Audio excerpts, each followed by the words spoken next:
Good morning, good evening, whoever you are, wherever you are, whatever you might be doing. We wish to welcome you to the Silverlight Show. The Silverlight shines to illuminate that which lies hidden in darkness. For those of you tuning in today, we welcome you in. So, this is the episode I debated a long time about making. It's going to be pretty controversial, so if you're easily offended and you don't want to listen to the end, please hit the thumbs down button twice. Log out now. For those of you brave enough to stay, again, we welcome you in. We're going to talk about a little strip of land in the Levant that has caused a significant amount of trouble to the world. Now, I'm not just talking about the modern state of Israel. No. Let's really go back and look at this thing throughout history. And we're going to zip shot through a lot of it because it's not just the history that matters, it's everything around it that takes place. The land of Israel is first mentioned about 3,000, 4,000 years ago, give or take. The Egyptians and the Hittites used to fight over it, and they fought over it at a battle in a valley called Megiddo. Megiddo, you might realize, translates to our modern word of Armageddon. And this is where we get the idea of the Battle of Armageddon, because so many clashes have been fought over Israel that it has become synonymous with a potentially world-ending conflict. And it's been that way for thousands of years. Now, this is before the Israelite people had even formed, before Moses was born. Even if you follow the biblical narrative and try to put it into its historical context, in which case King David ruled about 1000 BC, or about 3,000 years ago, the Egyptians were still fighting over the land long before that.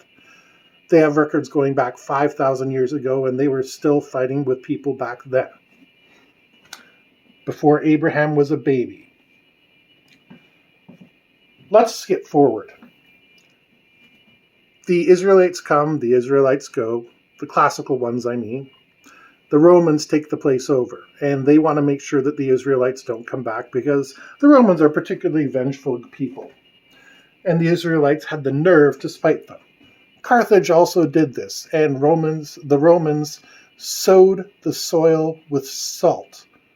This is where, sowing salt, the expression, came from. The Romans were that spiteful. They were happy to make sure that nobody could ever come back into whatever land they were in. The Carthaginians, they sowed the land with salt. The Israelites, they told them they all had to leave. Now, admittedly, the Romans weren't perfect. They didn't get everybody. Thank goodness. But that's where we have the beginning of the word Palestine. The Romans gave it to us. Now, as far as the Palestinian people, they're a mix of, some Israelites that stayed around and some immigrants that the Romans settled there. They eventually converted, not wholeheartedly, some did, some didn't, they converted to Islam. Now, at that point, Palestine was still not an independent territory. But that doesn't matter. The Turkish people came along, the Crusades came along, basically everybody came along and conquered it. It's kind of the slamming door of the Middle East, because everybody at one point has sent their armies through it. And you have to understand it's because Israel is kind of a choke point. You have to deal with it before you go anywhere else. It's one of the most contested pieces of land on the planet. Not ideal it is good for defending, but at the same token, it's not good unless you have a lot of alliances. We're going to fast forward again up until the 1800s.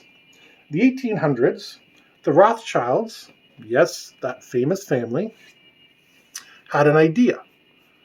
And that idea was to start buying parts of the land and putting it aside so that one day they would have a place to call their own. Now, the local Palestinians thought they were insane. Here's these rich people giving us money for what is desert. Yeah, I'll take your money. and you can take my desert, no problem. This is one of the things that is glossed over in the history books.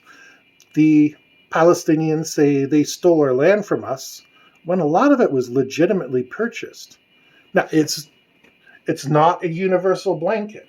There were definitely Palestinians and Arabs and all sorts of people who had their land taken. But realistically, it's hard to find an example in history where somebody didn't take land from somebody else. It's kind of an eternal thing. In Canada, we took land from the First Nations. The United States, they would kill the First Nations they found down there and then take their land. It's brutal no matter where you go. In Europe, in Asia, there's land being stolen on a near constant basis. So saying that when the State of Israel was formed in 1949 that they were any different is wrong. And before 1949, all these people, the Palestinians, the Israelis, everybody was committing terrorist acts against the British to get them out of Palestine. Does this ring a bell to anybody? It's got very recent history for us in North America. So when we look at history, we see it repeating itself. And if it doesn't repeat, it rhymes. When Israel gets itself together, guess who the first major nation to recognize it is? The Union of Soviet Socialist Republics. That's right. Russia in its middle teenage years. Not the United States, not France, nobody else, but the USSR. Russia, as we call them now. We're the first to recognize Israel. This is why when the other Arab states ganged up and tried to destroy Israel on their first day of existence, it was tough for them to buy anything from the United States, even though the United States had hangars full of World War II surplus equipment that they didn't know what to do with. They wouldn't sell them to the Israelis because the Russians had recognized them. The French eventually broke down and started selling them stuff. And then when the French gave up on it, you have the United States stepping back in and saying, okay, just don't hang out with Russia, the USSR, and we're going to give you some guns and tanks and stuff like that. So this is why modern Israel has mostly United States equipment. A little bit of French, a little bit of homemade, but yeah, they're basically US fed. This makes people associate Israel with the USA. Now, the truth is, either one of them could turn their backs on the other in a heartbeat, and it would be a bigger loss for Israel than it would be for the United States, but it's nothing Israel has not gone with before. So Israel is being smart by trading with China. They would much rather have US-made weapons than Chinese weapons, but at the same token, having a backup has historically proved to be very, very beneficial for them. This is where things start to get ugly. So we wind up with a displaced Palestinian population. No matter how they got displaced, they're still human beings. The interesting thing is those same neighbors, the other states in the Levant, they're happy to have the Palestinians camping on their borders. They're happy to challenge Israel and say, look at all the people you've displaced, but those same nations don't let them in. Syria won't let Palestinians in. Egypt shoots Hamas people on sight, and anybody from the West Bank, Egypt shoots on sight. Sorry, Gaza, not the West Bank. Sorry, I do get the two confused. My apologies.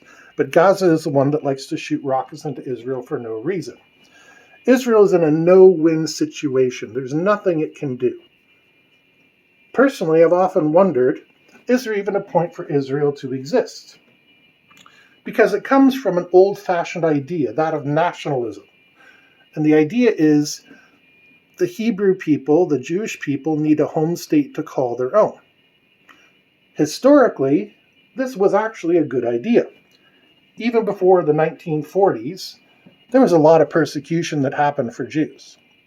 And having their home nation where they could build up and protect themselves was definitely in vogue in the 1800s and the 1900s. But nowadays, nations are kind of disappearing as an effective force. I mean, here we are in Canada, and we're auctioning off our land and our reserves to Chinese and Japanese businessmen.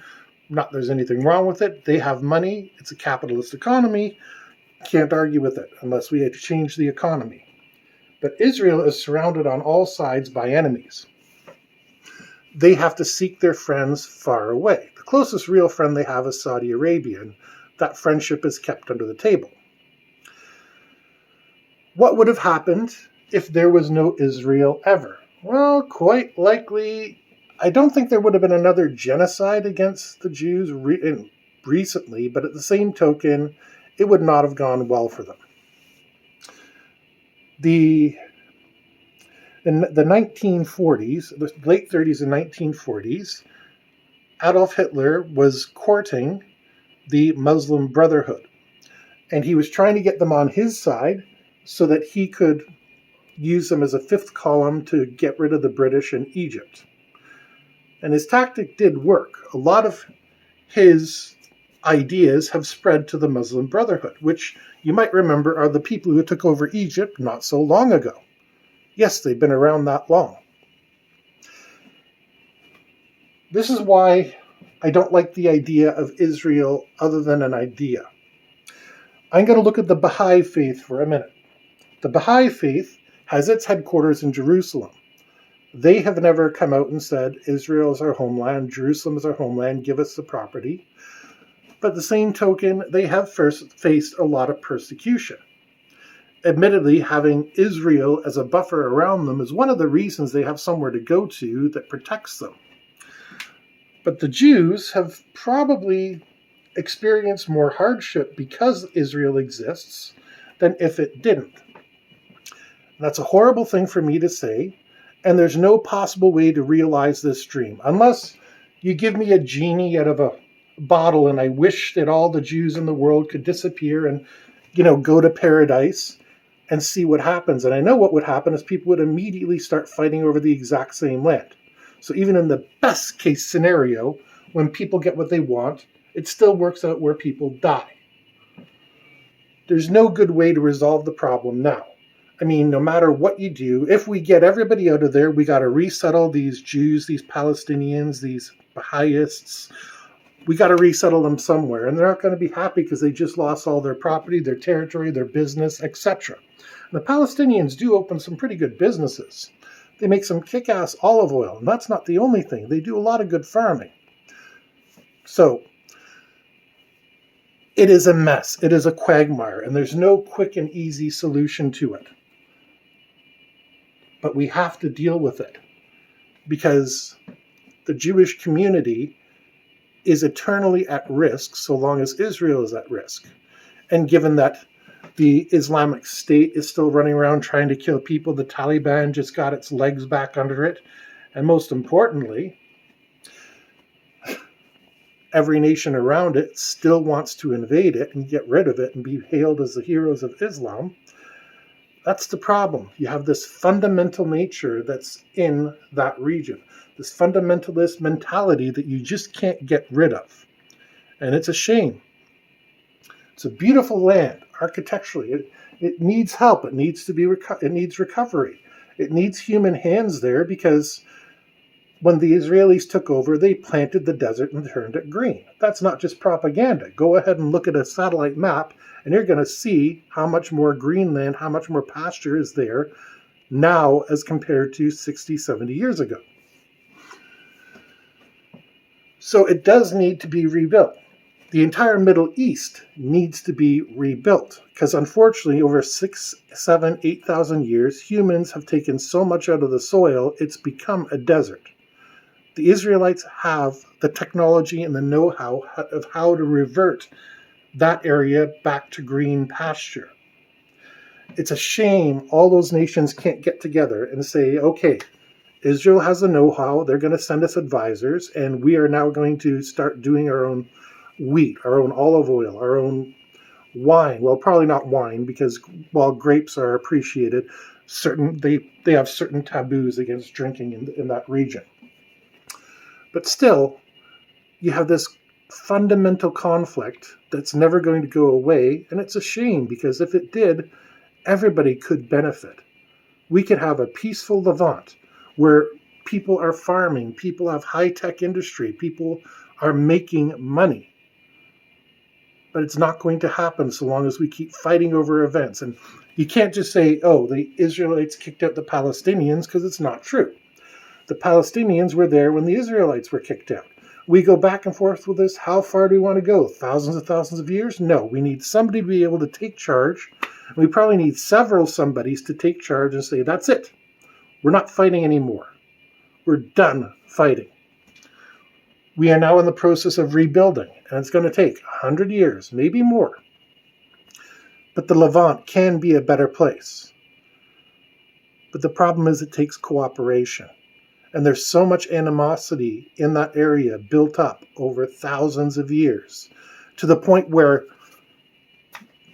you remember that your next door neighbor, his great-great-grandfather is the one that stole your great-great-aunt, and, your family's still bitter at them for that.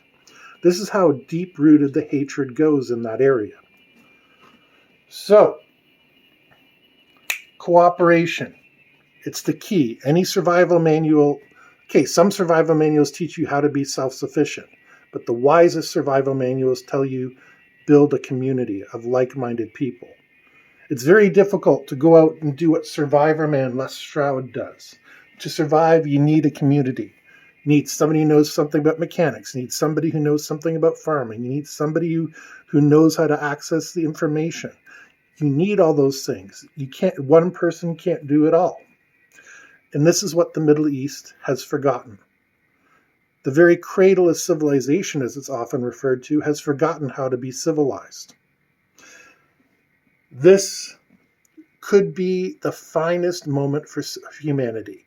The coming together of so many traditions over the same central bonding point. But it's not going to happen. And my fear is it's going to wind up in more bloodshed. Every day the weapons get better and the people get more irrelevant. There's lots to think about in the Holy Land. But the most important thing is it needs to be holy. Maybe we do have to remove some people. Maybe we do have to say, hey, you're no longer a citizen there, you're now a citizen over here. But the difference is you get your voting rights, you get everything that you were looking for. I wouldn't like it if I was picked up from Canada and dropped south of the border and said the United States will protect you. But at the same token, it's better than sitting in a concentration camp in the United States, waiting for the guards to come along to portion out my daily gruel and water. Like, anything is better.